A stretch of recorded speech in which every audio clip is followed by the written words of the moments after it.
Okay, இந்த swing trading series of வீடியோஸில் next நம்ம கவர் பண்ண போகிறது வந்து chart patterns. So swing trade பண்ணுறதுக்கு ரெண்டு சார்ட் பேட்டர்ன் போதும். ஒன்று ட்ரையாங்கிள், இன்னொன்று சேனல். ஸோ ட்ரையாங்கிள் அப்படிங்கிறது லிட்ரல் மீனிங்கில் ட்ரையாங்கிள் மாதிரி இப்படி ஒரு பேட்டர்ன் ஃபார்ம் ஆகும். ஆர் ஆக்சுவலி இது இல்லாமல் ஜஸ்ட் இந்த மாதிரி ஒரு பேட்டர்ன் ஃபார்ம் ஆகுது. சேனல் அப்படிங்கிறது வந்து ஒரு ரெண்டு பேரலல் லைன்ஸ். ரொம்ப அக்யூரேட்டாக பேரலாக இருக்கணும் அப்படின்னு அவசியம் இல்லை. But it can be like கொஞ்சம் டிவியேட்டடாக எப்படி வேணால் இருக்கலாம். பட் இந்த மாதிரி ஒரு பேட்டர்ன் ஃபார்ம் ஆகுது அப்படின்னா அதை பேஸ் பண்ணி நம்மளால் ஸ்விங் ட்ரேட் பண்ண முடியும். இது என்னங்க எப்படி அப்படிங்கிறத நம்ம டைரெக்டாக வந்து சார்ட்லேயே பார்த்தோம் அப்படின்னா இன்னும் கொஞ்சம் ஈஸியாக இருக்கும். இது வந்து நிஃப்டியோட டெய்லி சார்ட். ஸோ இதில் வந்து நம்ம பேட்டர்ன்ஸ் பார்க்குறதுக்கு முன்னாடி நான் என்னோட போன வீடியோவில் வந்து கேண்டில் ஸ்டிக்ஸையும் சப்போர்ட் ரெசிஸ்டன்ஸை பற்றி நான் எக்ஸ்பிளைன் பண்ணியிருந்தேன். அது கொஞ்சம் தியரட்டிக்கலாக சொல்லியிருந்தது. நம்ம சார்ட்டில் பார்த்தோம்னா இன்னும் கொஞ்சம் ஈஸியாக புரியும். இப்போ ஒரு எக்ஸாம்பிளுக்கு வந்து நம்ம இந்த 4th ஜூன் கேண்டில் வந்து எடுத்துக்கலாம். ஸோ இந்த கேண்டில் வந்து நமக்கு இதில் இருக்கிற இது வந்து ஓப்பன் லெவல், இது வந்து அந்த டேயோட க்ளோஸ், இது வந்து அதோட லோயஸ்ட் அப்படின்னு நம்ம வச்சுக்கலாம். ஸோ இது வந்து நம்ம ரொம்ப அக்யூரேட்டாக பாயிண்ட் பண்ணணும் அப்படிங்கிற அவசியம் கிடையாது. நம்ம வந்து ஒரு ரெஃபரன்ஸ்க்காக தான் நம்ம வந்து இது எல்லாத்தையுமே யூஸ் பண்ணுறோம் அப்படிங்கிறது வந்து நம்ம கண்டிப்பாக ஞாபகம் வச்சுக்கணும். நம்ம வந்து ரொம்ப to the decimal to the exact point அப்படின்லாம் நம்ம பார்த்து சார்ட் பண்ண வேண்டிய அவசியம் இல்லை. ஸோ இதுலேருந்து நம்ம என்ன புரிஞ்சுக்கிறோம் அப்படின்னா, இந்த கேண்டில் ஓப்பன் ஆகும்போது இந்த லெவலில் ஓப்பன் ஆயிருக்கு, 23,181 அப்படிங்கிற லெவலில் ஓப்பன் ஆயிருக்கு. அதாவது வந்து 9:15க்கு. ஸோ க்ளோஸ் ஆகும்போது 21,873 அதை விட கம்மியாகி க்ளோஸ் ஆயிருக்கு. அந்த டேயில் ஏதோ ஒரு பாயிண்ட்டில் வந்து மார்க்கெட் வந்து 21,279 வரைக்கும் கீழே போயிருக்கு. பட் க்ளோஸ் ஆகிற டைமில் வந்து 21,873 இவ்வளோ தான். ஸோ அதனால தான் இந்த விஸ்க் வந்து ஃபார்ம் ஆயிருக்கு.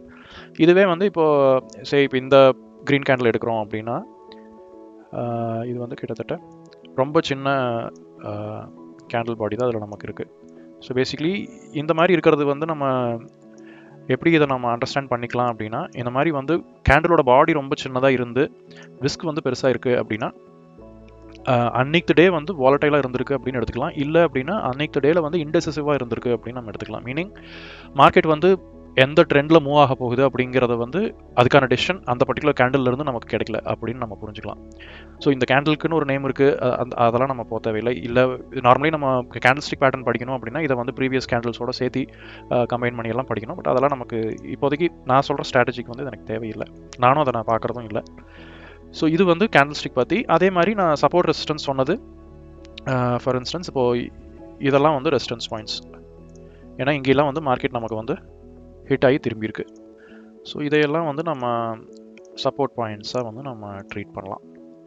என்ன மீன் பண்ணுது அப்படின்னா, மார்க்கெட் வந்து இந்த இடத்துல இருந்து ரிவர்ஸ் ஆகுது, இங்கே ஒரு லெவலில் ஹிட் பண்ணி மறுபடியும் கீழே வருது, மறுபடியும் இன்னொரு லெவலில் ஹிட் பண்ணி, ஸோ பேசிக்லி அந்த எல்லோ பாயிண்ட்ஸ் எல்லாம் ரெசிஸ்டன்ஸ் பாயிண்ட்ஸ். அந்த ரெசிஸ்டன்ஸ் பாயிண்ட்டில் வந்து மார்க்கெட் வந்து ரிவர்ஸ் ஆகுது. இங்கே கீழே வந்து ஆரஞ்சில் நான் வச்சிருக்கிறதெல்லாம் வந்து சப்போர்ட் பாயிண்ட்ஸ்.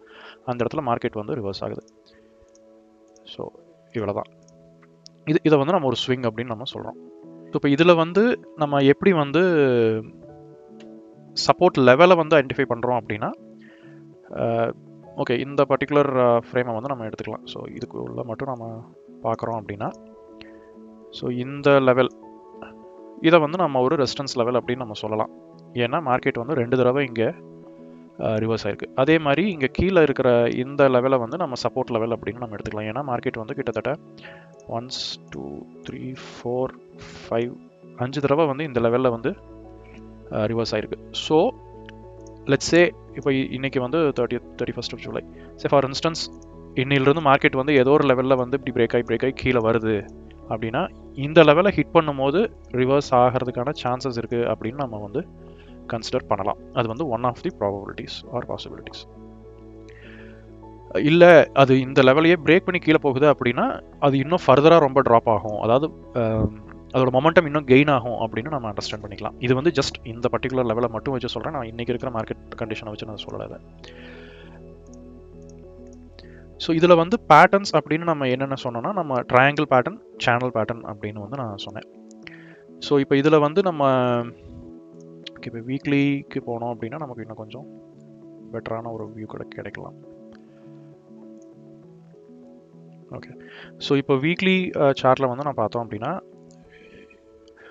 இது வந்து உங்களுக்கு இந்த சார்ட்ஸ் வந்து நம்ம போட உங்களுக்கு எக்ஸ்பீரியன்ஸில் வந்து you will get it. But basically என்ன நமக்கு வேணும் அப்படின்னா,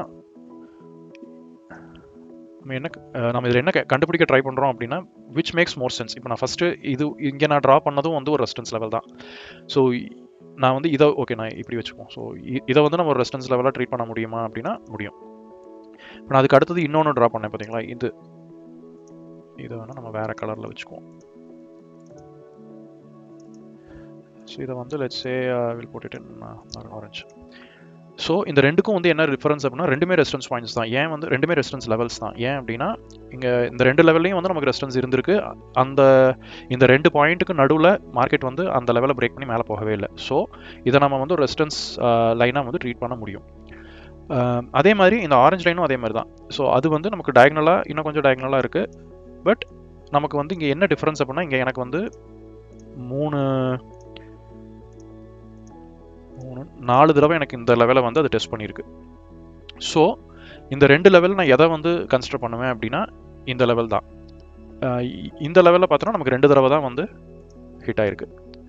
ஸோ இந்த மாதிரி வந்துட்டு பேசிக்லி நம்ம என்ன கண்டுபிடிக்கிறோம் அப்படின்னா மேக்ஸிமம் நம்பர் ஆஃப் டைம்ஸ் இல்லை ஒரு பர்டிகுலர் லெவலில் அப்படின்னா ஃபார் இன்ஸ்டன்ஸ் இப்படி ரொம்ப நமக்கு ஹரிசாண்டலாக ஒரு லெவல் கிடைக்குது அப்படின்னா அதை நம்ம ஒரு லெவல் அப்படின்னு இப்போ 1866-70 அப்படிங்கிறது ஒரு லெவலில் நம்ம சொல்லிடலாம்.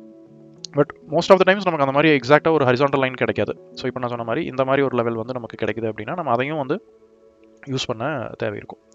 இப்போ அதே வந்து இப்படி ஸோ இதையும் வந்து நம்ம ஒரு லெவலாக கண்டிப்பாக யூஸ் பண்ண முடியும். ஃபார் இன்ஸ்டன்ஸ் இப்போ நம்ம இதை எக்ஸ்டெண்ட் பண்ணணும் அப்படின்னா ஏன் அப்படின்னா நமக்கு இது வந்து சப்போர்ட் லெவல். ஸோ 1 2 3 டைம்ஸ் வந்து இது நமக்கு சப்போர்ட்டாக வந்து இந்த லெவல் ஒர்க் ஆயிருக்கு. ஸோ இப்போ இதில் வந்து இங்கே பிரேக் ஆகி கீழே வந்திருக்கே அதை நம்ம வந்து கன்சிடர் பண்ணணுமா அப்படின்னா இட் டிபெண்ட்ஸ். ஸோ இப்போ இந்த லெவல்லேருந்து இது எவ்வளோ தூரம் கீழே வந்திருக்கு அப்படின்னா ரொம்ப சின்னதாக தான் கீழே வந்திருக்கு, இமீடியட்டாக ரிவர்ஸ் ஆயிடுச்சு. ஸோ இதை நான் சொன்ன மாதிரி இது எக்ஸாக்ட் பாயிண்ட்டாக இப்படி நம்ம ட்ரீட் பண்ண தேவையில்லை. சப்போஸ் மார்க்கெட் நாளைக்கு கீழே வருது பிரேக் ஆகி அப்போ வந்து நம்ம பார்த்தோம் அப்படின்னா நமக்கு இங்கே ஒரு லெவல் இங்கே ஒரு லெவல் இங்கே ஒரு லெவல் இருக்குது. ஸோ அப்போ வந்து இதை நம்ம ஒரு லெவலாக ட்ரீட் பண்ண முடியும். அப்போ வந்து இது ஒரு சப்போர்ட் லெவலாக நமக்கு இது ஒர்க் ஆகும்.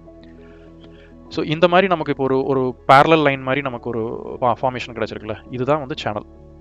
ஸோ இதில் வந்து லைக் அசெண்டிங் டிசெண்டிங் ஹரிசாண்டல் இந்த மாதிரி வேறு நேமில் வந்து சொல்கிறோம். பட் பேசிக்லி வந்து அசெண்டிங் லைக் எல்லாமே வந்து சேனல் பேட்டர்ன்ஸ் தான். ஹரிசாண்டல் அப்படின்னா ரொம்ப பேரலாக இப்படி ஸ்ட்ரைட்டாக இருக்கும்.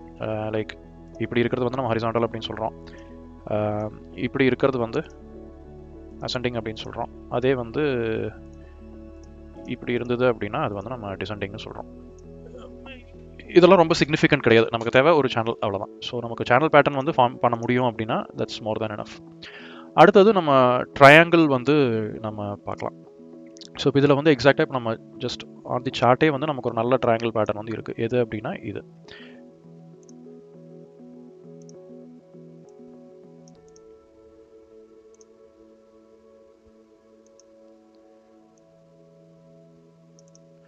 ஸோ இது வந்து எப்படி வந்து நமக்கு ட்ரையாங்கிள் பேட்டர்னாக ஆகுது அப்படின்னா லைக் நான் அகெயின் சொன்ன மாதிரி ரொம்ப லிட்டரலாக ஒரு 3 சைடு ட்ரையாங்கிளாக இதை நம்ம பார்க்க தேவையில்லை.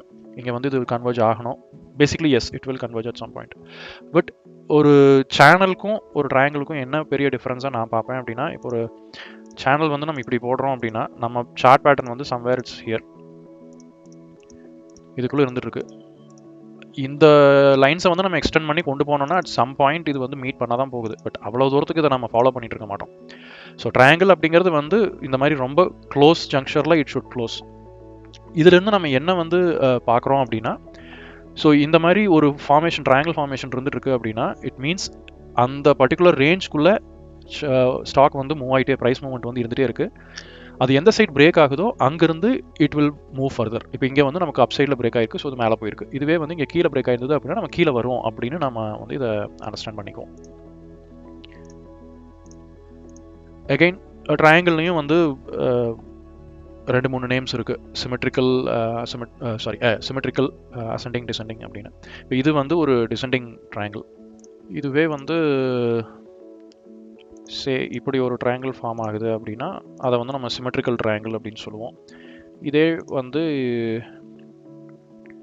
ஃபார் இன்ஸ்டன்ஸ் இப்படி ஃபார்ம் ஆகுது அப்படின்னா அதை வந்து அசெண்டிங் ட்ரையாங்கிள் அப்படின்னு சொல்லுவோம். Again not significant. நமக்கு வந்து ஒரு ட்ரையாங்கிள் பேட்டர்ன் ஃபார்ம் ஆகுது அப்படிங்கிற அளவுக்கு நம்ம புரிஞ்சுக்கிட்டோம்னாலே போதும். இதில் வந்து இன்னும் ஒரே ஒரு பாயிண்ட் நம்ம என்ன அண்டர்ஸ்டாண்ட் பண்ணிக்கலாம் அப்படின்னா ட்ரையாங்கிளில் ஆகட்டும் இல்லை வந்து சேனல்லையோ ட்ரையாங்கிள்லையோ, இது ரெண்டுலேயுமே வந்து நம்ம புரிஞ்சுக்க வேண்டியது என்ன அப்படின்னா, ஆசிட் இந்த மாதிரி கம்மியாயிட்டே வருது இல்லைங்களா. ஸோ அப்போ வந்து இட் மீன்ஸ் அதோட மொமெண்டம் வந்து ட்ரை ஆகுது அப்படின்னு நம்ம புரிஞ்சுக்கலாம். இன்னொன்று, இட்ஸ் அந்த பிரேக் அவுட் வர்ற வரைக்கும் வந்து ட்ரேட் பண்ணாமல் ஹோல்ட் ஆகுது அப்படின்னு நம்ம புரிஞ்சுக்கலாம். ஏன்னா இந்த பேட்டர்ன் நம்ம முன்னாடியே சொன்ன மாதிரி டெக்னிக்கல் அனாலிசிஸ் அப்படிங்கிறது வந்து it's based on past. So இதுக்கு முன்னாடி இந்த மாதிரி ஒரு பேட்டர்ன் ஃபார்ம் ஆயிருக்கு, இது மாதிரி ஒரு 1000 தடவை 1,00,000 தடவை ஃபார்ம் ஆயிருக்கும் வெவ்வேறு ஸ்டாக்ல வெவ்வேறு அசெட்டில். இதே பிரேக் வந்து இருந்திருக்கும், எல்லா தடவையும் அது மூவ் ஆயிருக்கும். அது ஏன் வந்து மூவ் ஆகுது அப்படின்னா என்னோட சிம்பிள் அண்டர்ஸ்டாண்டிங், இதுக்கு முன்னாடி வேற நிறைய டெக்னிக்கல் ரீசன்ஸ்லாம் இருக்கலாம், பட் என்னோட சிம்பிள் அண்டர்ஸ்டாண்டிங் ஏன்னா இப்போ இந்த மாதிரி ஒரு பேட்டர்ன் ஃபார்ம் ஆச்சு அப்படின்னா பிரேக் ஆகும் அப்படிங்கிறது வந்து ஆல்மோஸ்ட் டெக்னிக்கல் அனாலிசிஸ் பண்ணுற எல்லாத்துக்கும் தெரியும். ஸோ அவங்க எல்லாருமே அந்த டைமில் வந்து ட்ரேட் பண்ணணும்னு நினைப்பாங்க. ஸோ எல்லாரும் போய் வாங்க ஆரம்பிச்சா ஆப்வியஸாக வந்து ஸ்டாக்கோட ப்ரைஸ் மூவ் ஆக தான் செய்யும். ஸோ இந்த டெக்னிக்கல் பேட்டர்ன்ஸ்க்கு பின்னாடிலாம் வந்து ஒரு it's purely based on human psychology அப்படின்னு தான் நான் புரிஞ்சுக்கிறேன். இந்த மாதிரி ஒரு பேட்டர்ன் ஃபார்ம் ஆச்சு அப்படின்னா அங்கே பிரேக் ஆகும், எல்லாரும் வாங்குவாங்க அப்படிங்கிற ஒரு இதை பேஸ் பண்ணி தான் இந்த மூமெண்ட்ஸ் எல்லாமே இருக்குது அப்படிங்கிறத என்னோட ரொம்ப சிம்பிளான ஒரு இன்ஃபரன்ஸ். ஸோ அதே மாதிரி இப்போ இந்த இடத்துல பார்த்தோன்னா நமக்கு ஒரு சின்ன சேனல் வந்து நம்ம போட முடியும். ஃபார் இன்ஸ்டன்ஸ் இந்த மாதிரி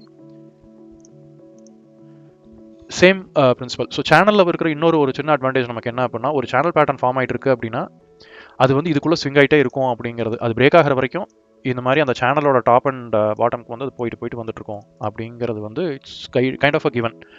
ஸோ நம்ம இதுக்குள்ளே மட்டும் நம்ம இதை ஒர்க் பண்ணணும்னா, ஃபார் இன்ஸ்டன்ஸ் இப்போ இந்த இடத்துல நம்ம பண்ணுறோம்னா நமக்கு இதுவே 10% மூவ்மெண்ட் கொடுக்கும். இது வந்து நம்ம ரொம்பவுமே கன்விக்ஷனோட இது நம்ம நம்பலாம் இது நடக்கும் அப்படின்னு. ஸோ இது நம்ம ஃபர்தராக வந்து இன்னும் அனலைஸ் பண்ணும்போது இன்னும் கொஞ்சம் ஈஸியாக புரியும்னு நினைக்கிறேன். பட் டெக்னிக்கலி இவ்வளோ தான் இந்த பேட்டர்ன்ஸ். நான் சொன்ன மாதிரி ரெண்டு பேட்டர்ன் தான், ட்ரையாங்கிள், சேனல். இதை வந்து நம்ம கேண்டில் ஸ்டிக்ஸ் ஆல்ரெடி பார்த்துட்டோம், சப்போர்ட் அண்ட் ரெசிஸ்டன்ஸ் நமக்கு தெரியும். So that should be good enough.